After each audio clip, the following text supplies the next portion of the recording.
I think I am. All right. So thank you for your support as always. So the proceedings are over for today. Those of you who are following this know that the court was very interested in finding a memo that was deemed to be very important to the case. The memo is lost apparently, and so the memo has not been found. And so we continue to look for support for our claims here, and this is about fairness and justice and an unbiased judiciary. That's what this is about. We are disappointed that the prosecutor is not supporting and is continuing to oppose our petition. Well, doing the best I can. Can someone hold this up? All right. So we will be back in court at the end of the summer. We will be doing more interviewing of people and filing papers before then. And this petition and the claim that we've been in court now for about a year or more on continues on. And nothing was decided this morning, and I don't think anyone expected that something would be, despite a lot of the things you read in the press.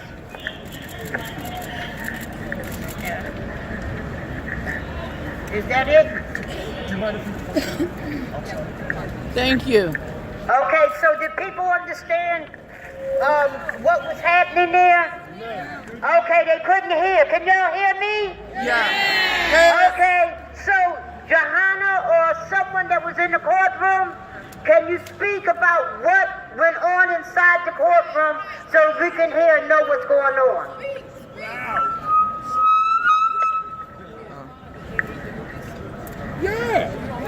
So we gathered here today because the DA's office had promised a few things. The DA's office had promised to look for the missing memo.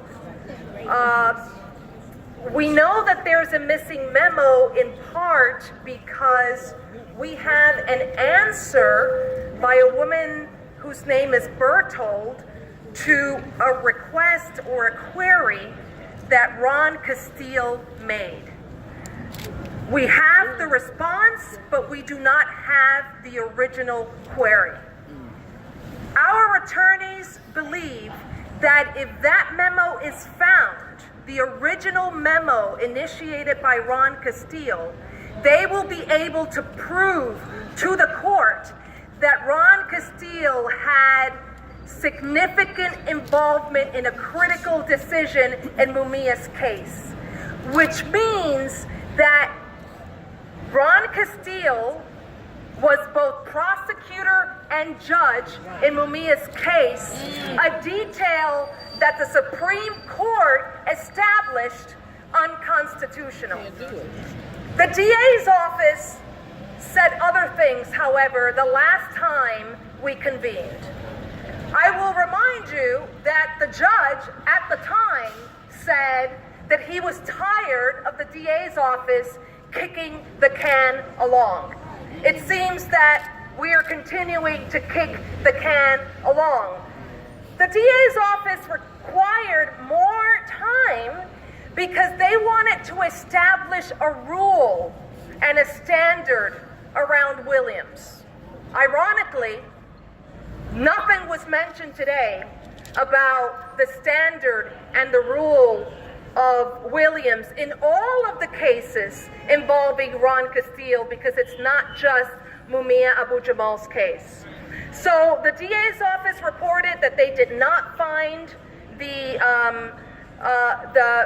famous memo, and we essentially answered by saying, well, we shouldn't have to pay the price because you suddenly, mysteriously, have lost the memo. What our movement has to say is that the DA's office lost the memo for good reason. Because Ronald Castile was the judge in the Pennsylvania Supreme Court when Mumia presented his appeals. We know that as judge, you have to run for office in this wonderful Pennsylvania state of ours. Well, guess who funded Judge Castillo's election. The Fraternal Order of Police funded Judge Castillo's election, and they named him Man of the Year. The Fraternal Order of Police is the same institution that was invested in convicting and executing Mumia Abu-Jamal. Our attorneys in the 1990s were aware of the bias that the Supreme Court only decided to rule on 2 years ago. In the 1990s, therefore, our attorneys asked Judge Castillo to recuse himself because he had a clear bias. He could not rule objectively in Mumia's case. And you know what Ron Castillo did? My parents would call him shameless. And he is. He said he would not recuse himself.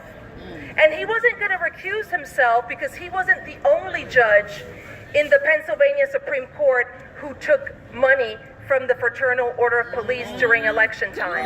He said that 7 other judges in the Pennsylvania Supreme Court also took money from the Fraternal Order of Police, which means that Mumia's case is being heard in a court where there is absolutely no objectivity and no justice, because in this city and in this state, there is an incestuous relationship between the police, the DA, and the judges.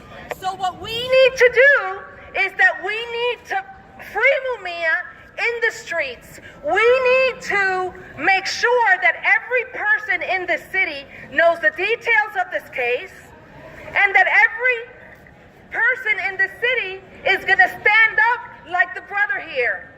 I'm going to stand up with Mumia until the grave, because what we're doing here is that we're fighting for the next generation. That's right. We are fighting for freedom. We are fighting for the highest aspirations of our society. And we defend Mumia because that's what Mumia has fought for all his life. The highest aspirations of society, and for that reason, he's been targeted. For that reason, he is a threat to the system, and that's why there's a parade of officers and the widow who's been manipulated by the police since day one.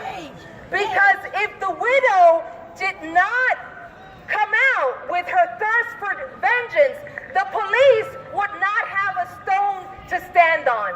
Those were the words of Lydia Barashengo to me a number of years ago. Lydia Barashengo is Mumia's sister.